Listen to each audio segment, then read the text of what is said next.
Alrighty, alrighty. We are back. Good game today. Very, very good game.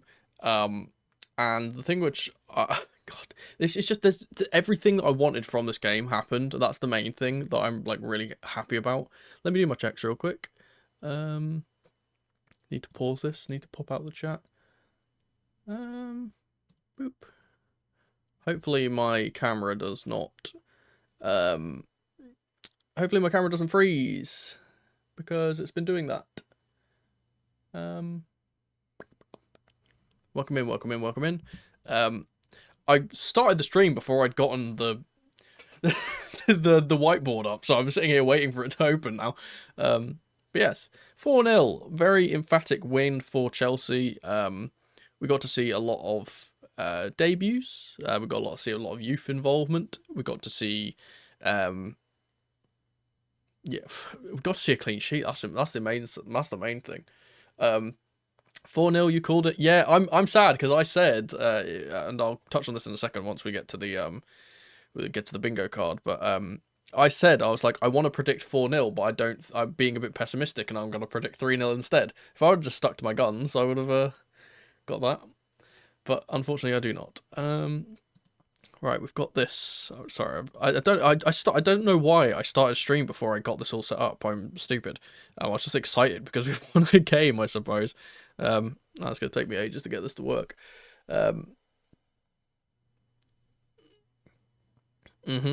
First clean sheet and a save of Villa. Genuinely, someone's pointed out the save that Jurgensen did. I think that could genuinely be save of the season. The way he has clawed that out is incredible. That's so difficult to do. Yeah, I've just started the stream. I haven't really gotten into the flow of things yet, and my thing is still not working. I don't know why it's not. There we go. I'm probably gonna have to adjust this. Let's go into the bingo card. Yeah, we're gonna have to adjust it. I thought so. Boom. Let's do the bingo card first, and then we can talk about the game. And the thing is, obviously, I'll do my 7 points. There's not really many like specific points I can kind of point out here. I think it's like pretty much everyone played well except for one player. But yes, let's do the bingo card. Let's check off. Let's see how many things we got. Get rotated. Did we see any interesting rotations from the start? I don't think we did, but we did get to see some of those weird inclusions. So I'm going to take this off anyway. Defensive howlers, there were. I'm trying to think of a defensive howler from Southampton because there wasn't for us. I think that for Neto's goal they gave it away straight to Nkunku, I believe. So I'll take that off. Clean sheet, we got this. Say hi to Ty, we got this. Is there a Gusto goal or assist? I don't think there was. There definitely wasn't a goal anyway, but I'm not sure if he got an assist. So that's unfortunately not being taken off. We got false Neto. Last week's scapegoat was Nkunku, and he did really well today, so that gets ticked off as well. Caicedo booked for a clean tackle. He got booked today, but not for a clean tackle. It was a pretty bad challenge. Game of two halves. Yeah, I think we could call it a game of two halves. We did very, very well in the first half, and in the second half it wasn't as intense. So I guess we could do this. Unlikely goal scorer. See, I would like to say that Cucurella is an unlikely goal scorer, considering he's a fullback, but he's been popping up with goals quite often recently. Trying to think. Yeah, I mean, we can tick it off for Cucurella. He's a defender. We can tick that off. Player book for Descent. I don't think we got this. We got an Amugu cameo. This is the most surprising thing on the old card. I did not expect that. Oh, yeah, I guess Levi, yeah. Levi's a very unlikely goal scorer, yeah, I suppose. That works. Maresca ball in full flow. We did get to see a lot of cases of this, so I'm going to tick this off. Ref/VAR mistake, though. You know what? Genuinely, I think the refereeing today was really, really good. And I don't get to say that very often, because I'm a person that usually is quite against the referees. I think they did a really, really good job of refereeing this game. I don't think there was a single call that I kind of disagreed with throughout the game. So, not going to be taking that off. Enzo back-to-back. He didn't get a goal. He absolutely should have. And we'll talk about him a little bit later because, my word. My word, what a player. Easy game. Yeah, easy game. Someone scores a worldie. Now, there wasn't any particular worldies. I really love the near post finish from Neto. I think a bullet header is one of my favourite finishes of all time. I love seeing a header go in. It's one of my favourite things, but we can't really class it as a worldie. Correct prediction. I can't take this off because I did say 3-0, but there we go. Set piece goal. We got 2 of these. I can't believe it. We got 2 of these. I don't know why I'm doing 2 ticks. Why am I doing 2 ticks? Oh well. I'm not upside down, so no mono in Australia. Saints go marching out. I didn't see this actually. Credit to the Southampton support, because they were actually way better than ours throughout the whole match. So not taking that off. Palmer do / goals or assists. I mean, he should have. He 100% should have had this, but he didn't. And then Kunku Stinker, he didn't have a stinker. He had a really good game. And then the comeback is on. We got this as well because it's the start of the thing. We're not getting a bingo anywhere because we're just getting cucked by like ones across the thing. If this one was true, we could have got this one. I feel like, what can we do for the free space? Just to get an extra one ticked off. Free space. Okay, I guess we could just have a free space for us just winning a game. I mean, I'm going to do this for Jurgensen doing that trick at the end of the game because I think that was quite funny. Oh, George assist. Yeah, that works. Yeah, we can do it for George assist because I didn't expect that to happen. So yeah, so no bingos. You know what? Screw it. I'm in a good mood. I did say before the game, even though I said 3-0, I did say I want to predict 4-0. But I changed my mind at the last second. So I'm going to take a correct prediction even though it's not a correct prediction. And we're going to take this bingo. And we can all celebrate. But anyway, let's get on to the meat and potatoes of this session. By talking about some of the players. Now, I'm going to be doing this off the cuff. I haven't got any points planned out. I usually, as you guys know, I do 7 points. I usually go from the bad stuff to the good stuff. There's not going to be any bads for today. I mean, actually, there is going to be one. There's going to be one. I've just thought of it. There's going to be one bad. And it's just, oh, I hate to have to do this because I want to be positive, but I'm giving a bad for our support. I'm giving a bad for our support because it is embarrassing to me. It's utterly embarrassing for me for our players to be getting booed by our own support in general, let alone 10 minutes into the game. Utterly disgraceful. That's all I'm going to talk about for that. For the medium box, let's move into the medium box. Someone has just said his name just then. I think it was Archer who's just said his name. Palmer. Now, I am a person that believes that no player is free of criticism. I think that Palmer had a very poor game in terms of not getting his output right. The reason he's not in bad, and the reason why I put him in medium, is because I'm a big believer in the fact that I would rather him be getting into the positions that he was getting into and not scoring than him to not be there at all. And the fact that he's getting there so many times means he's doing something good. And I don't think he actually had a particularly bad game, apart from the fact he just couldn't finish his dinner. And it's really funny because it's one of those situations where throughout the majority of last season and for most of this season too, he's been the one player that always plays well. And everyone else around him is usually the ones that aren't performing well. And I thought that the complete polar opposite happened today, which was really funny. I don't think any other player on the pitch was bad today, except for Palmer.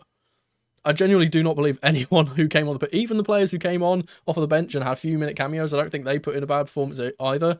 Palmer was the only player that had a bad performance, but as I said, I can't discredit him too much because he's getting into the positions. On another day, you know how football is, on another day he gets 4 goals here, so there we go. Yeah, I think that's a good thing to point out as well. A defensive shift as well. He kept running throughout the whole game. I was very surprised to not see him be taken off. I was really surprised that he stayed on. But then again, I guess he's probably not going to be used in the Conference League game.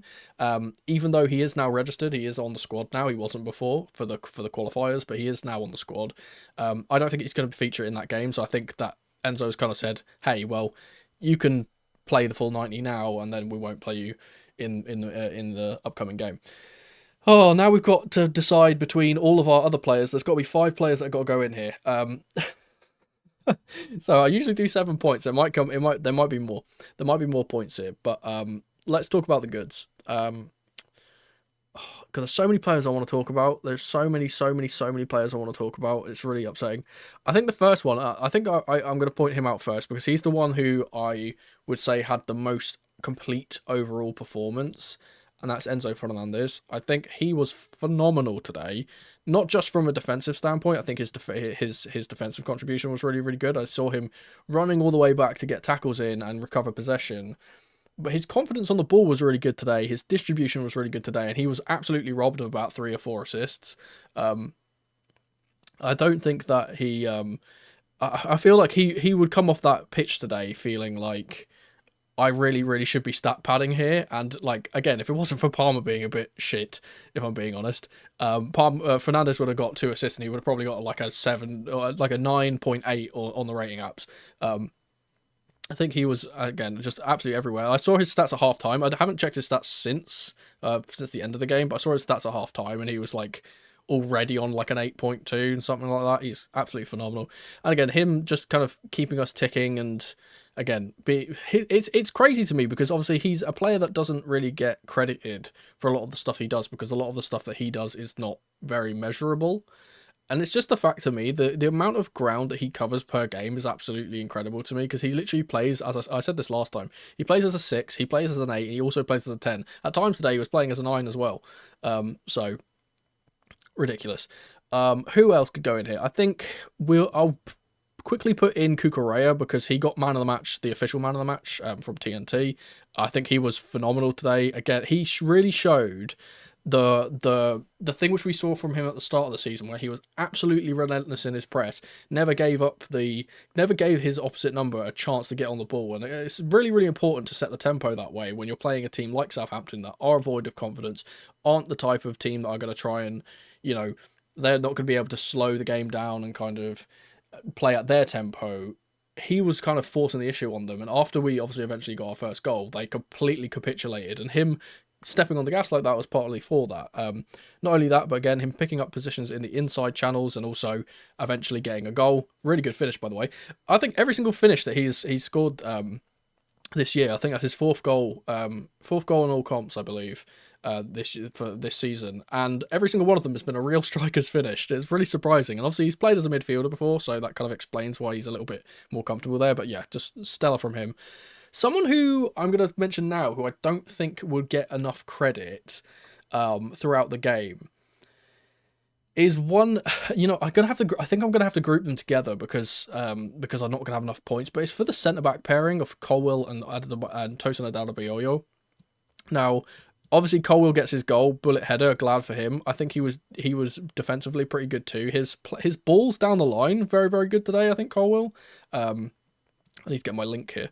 But the reason why I'm going to link him with Tosin is because I think Tosin did a job today that would probably have gone unnoticed to the casual kind of supporter, and I was watching him quite closely, and the fact that he completely and utterly shut Paul Onuachu completely out of the game. Like, there was absolutely no way that he was ever getting anything from the game. And it's something that we struggled with a lot this season, is dealing with those types of strikers, those types of, those either the strikers that are going to spin in behind and be a nuisance that way, or the strikers that are really big and bolstery and try and like push into your centre-backs. He dealt with it so easily today. Genuinely, and again, he's been putting in. He also got on us, yeah, again, you've just said, that he got an assist for Nkunku early on. So that kind of goes in his favour too. I just think that these two, seeing these two together in this game really made me wonder why the hell Chalobah was playing at the start of games. I just really never understood that, because these two were starting to form a good partnership. They kind of disrupted that a little bit. Hopefully they can form it again. Obviously with Wes coming back soon, he's probably going to get taken out of the team again, which is kind of unfortunate for him, because I think he's been actually really, really good recently. But yeah, these two, phenomenal. That's 1, 2, 3, 4, 5. And then there's two players that... Oh God, there's so many players I want to talk about. It's a problem. I can't talk about all of them. I'm going to give credit where credit's due here today, because I was very harsh in my assessment of him last week. Christopher Nkunku, one of the best players on the pitch. I think he had a really, really slow start to the first half. I will say that, and I think he wasn't really getting into the swing of things. As soon as the first goal goes in, and obviously he gets that near post flick, if he gets that far post flick after the near post flick, and it goes in. As soon as he gets that goal, it shows a kind of a personification of kind of what I've been talking about with this Chelsea team for a long time, is that we are absolutely a confidence team. If we do not have confidence at all, our players just don't perform. And Nkunku is a prime example of that. As soon as he gets confidence under his belt, he turns into a completely different player. completely different player. He was so good today, and it's sad because I want to see this. I want to see this more often from him. But the thing which I want to point out about his performance today wasn't the goal, wasn't the fact that he was again contributing that way. The thing which I want to point out is that the one thing which I criticised him for last game was the fact that he was putting in a complete lack of effort. He put in an absolute shift today. Not just, and even though sometimes he was like kind of jogging back, and sometimes he does that because he's just not the type of player that's always going to be full pressing like a Cucurella, like an Enzo, that type of thing. I do want to put out there, I saw him busting a gut down the wing to get back to help out Cucurella at times, which I really appreciate considering he's the type of player that will run up the pitch quite a lot, and he kind of needed that defensive support today. Good from him. Let's talk about where's Neto.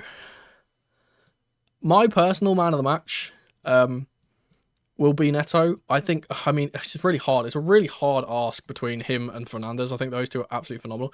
Pedro Neto. I don't know what to say about him. Genuinely, I can't think of the superlatives to talk about him because he was phenomenal today in that false nine position, drifting out to the right hand side and even over to the left hand side at times.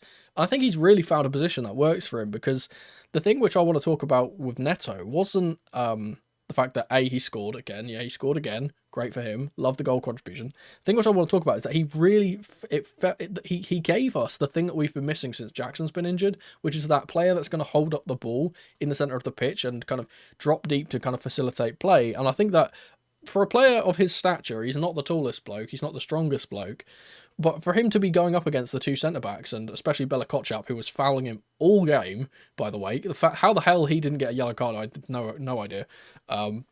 He was fouling Neto all game. He was doing all the things that Jackson usually does, where he was facing up against the centre-back, getting the ball to feet, and then kind of allowing other players to play in as well. Allowing, obviously, Gusto to overlap on the right-hand side, allowing Palmer to pick up the ball and try and facilitate things centrally, even though that didn't happen very often. I think that he was really good. That is my 7th point. I think 1, 2, 3, 4, 5, 6, 7. That is my 7th point, but I do want to do some kind of honourable mentions. First honourable mention, and I'm not going to... I'll put them in the box anyway. They don't count as official points, but I'm going to put them in the box anyway. The first honourable mention goes to Malo Gusto. Much improved. Again, I gave him a lot of stick last time out because of the kind of defensive laps he was doing, the inability to get up the pitch and kind of impact things where we kind of saw him doing last season, and that kind of just looking a complete shell of himself. Back to his best today. Really good today. And again, the one thing which I really like to see from him was the kind of drive to get forward, because we haven't been seeing that from him. Obviously, he's been doing the inverting thing that maybe Maresca has kind of now identified doesn't really suit him that well. A little bit too late, I would say, from Maresca in that regard. But yeah, good to see Gusto doing that. I think I want to do a little shout out to where is he? I think this might be the first time he's gone in a box this year. Bernardo Cueva, 2 set piece goals today. Where did that come from? He's finally done something. It's amazing. I jest obviously, but yeah, it's good to see us getting. I always just use Bernardo Cueva as like a kind of a personification of set pieces, because he's obviously our set piece coach. But yeah, really good from the set pieces today. So I'm glad to see that. Let's talk about Maresca, because I want to give him a shout out for giving, and I know it's quite easy for him to do this because it is Southampton. I want to give a shout out to him for giving the young players a chance. I'm really surprised at some of the players that came on. I did think that we'd get some kind of rotation. I was hoping we get Amugu playing. Wasn't sure. I was a little bit shocked that he actually did play, so I'm good to see him get on the pitch. Obviously we get to see Shim come on as well. Very glad to see him come on the pitch and almost score with his first touch. Crazy. If that would have gone in, I would have completely gone to Mars. But for bringing Tyreek George on, I'm going to replace Cueva here for a second. Actually, I'll replace Maresca. He can go out. Just so we got some room. Tyreek George getting an assist off the bench and really proving that he has the quality to play in the Premier League, because this is something which I've been saying, is that I've seen from him in the academy and I've seen from him in the small appearances that he's had for the Chelsea first team. He's got something in his locker, you know. He's that player that can always stretch defences if nothing else. And yeah, getting an assist, really good ball across, which is obviously left, and then Cuckoo puts it in. phenomenal from him. Again, for a short cameo, what I would like for players off the bench, if you're going to give me a kind of, if you're going to say to a player that's coming off the bench, I want you to come off the bench, I want you to impact things. He came off the bench, immediately gets an assist, which is great, but also, again, just being a threat in behind. And I think he actually kind of went into the Neto position in a way. He was kind of up top because he was kind of drifting across all three positions. And whether it was him running down the right channel or linking up with Enzo on the left channel or just playing in that central role, just, again, he was a threat. For the very short time that he had on the pitch, he was actually a threat, and that's good to see. Let me see. Saka 2.0. Yeah, people do... He's baby Saka. He is baby Saka, which is really funny because Saka has pretty much a baby face anyway. I want to see if there's any things I've missed here. Sorry, I went on a bit of a tangent there. That was my ADHD completely leading me astray. Yeah, I do want... Yeah, I think again, everything that I've been saying today needs to be taken with a pinch of salt. It is Southampton. They are currently, historically, the worst team that has ever been in the Premier League. Like, I'm not going to say this is, oh, we are so back and we can win the Champions League next season or anything like that. I'm not going to do that. However, I think that this performance is it's the start of, as I said in the bingo card, it's the start of that resurgence. It's the start of that, now we can start building confidence. And we saw this at the end of the game. And I said this earlier, I said the most important thing for this Chelsea team with these young players is confidence. As soon as these players get confidence in themselves, they are so much better than they are usually. And it's a shame. It's the reason why I'm so sad about the fans booing the players within 10 minutes. Because it's like, what is that going to do to help them?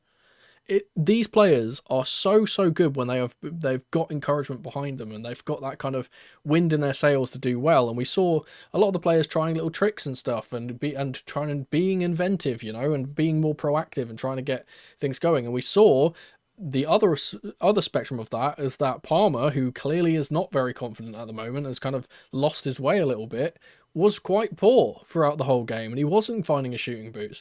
And even though we encourage him, obviously we're going to keep encouraging him because he's getting into the right positions, and obviously he'll be back. It's Cole Palmer. He's got too much quality for this to just be anything other than a blip. Good players have blips, like we know that. But as I said, the thing which I want to kind of leave this off with is that this is the start of a resurgence. We've got this game. We've got two games. We've got this game, obviously. We've just won this. That's 3 points.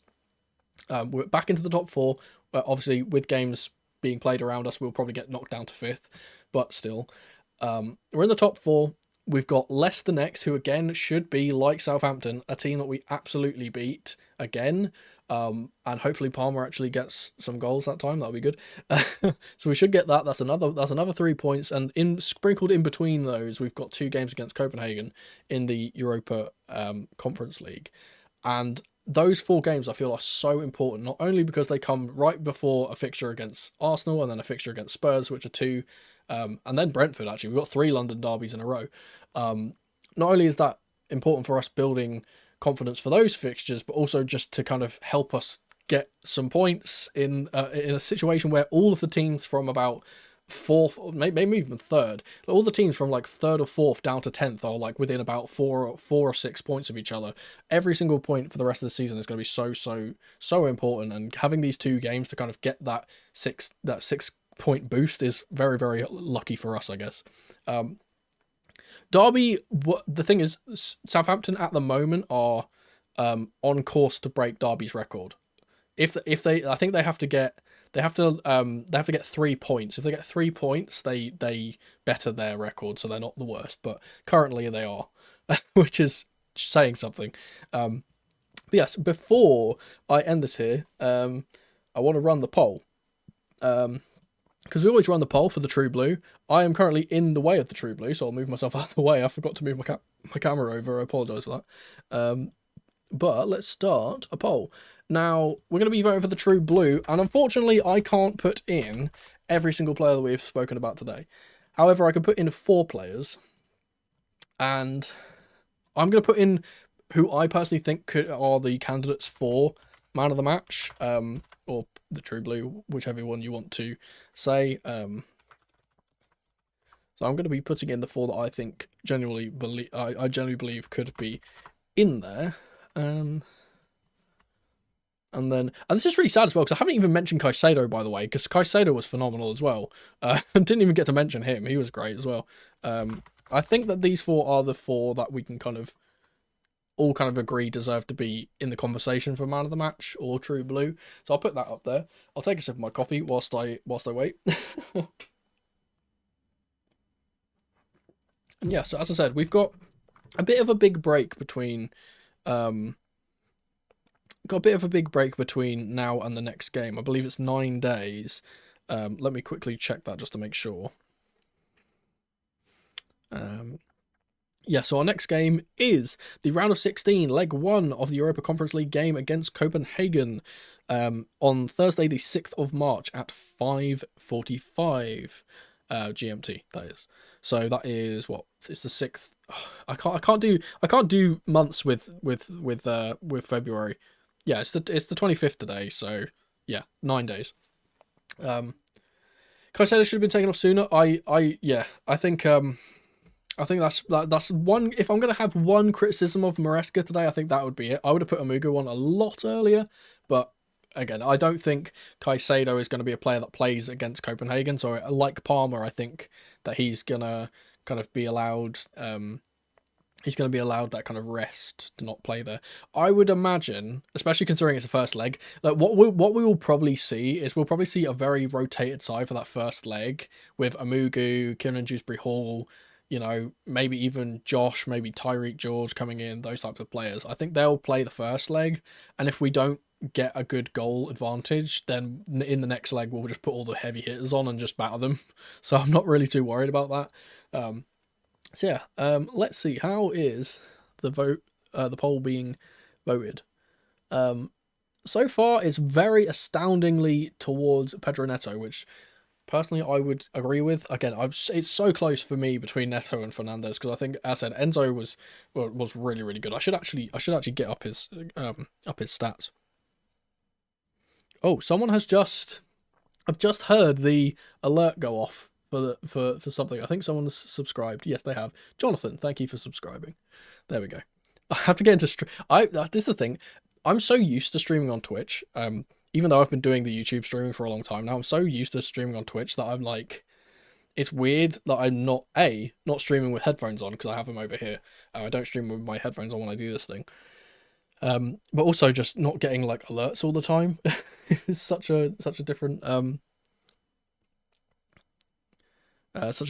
of atmosphere. Let me quickly check the Enzo stats, as I was going to say. According to SofaScore, he actually got player of the match. That was their player of the match.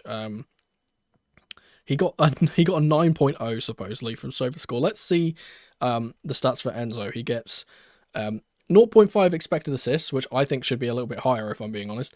88% pass accuracy, two crosses, both of them accurate, 5 long balls, 4 of them accurate, 3 big chances created, 1 shots on target, 1 dribble attempt and 1 successful. 5 ground duels, all 5-1, and was fouled 2 times. 2 tackles, no interceptions unfortunately, 1 block shot. Dribbled past 0 times. Superb. Absolutely superb. Genuinely insane footballer. He's really coming into his own now. Xavier, thanks for the subscription as well. That's just come through as well. I'm not sure if the alerts are actually coming up. Oh, they are. Okay, I can see them. They're coming up on the Feeling Blue thing. You should be able to see them there. I hope you can. But yeah, thank you for the subs. Let's end the poll here. Don't know if it's a good thing or bad thing that Arsenal are the last team we play before the international break.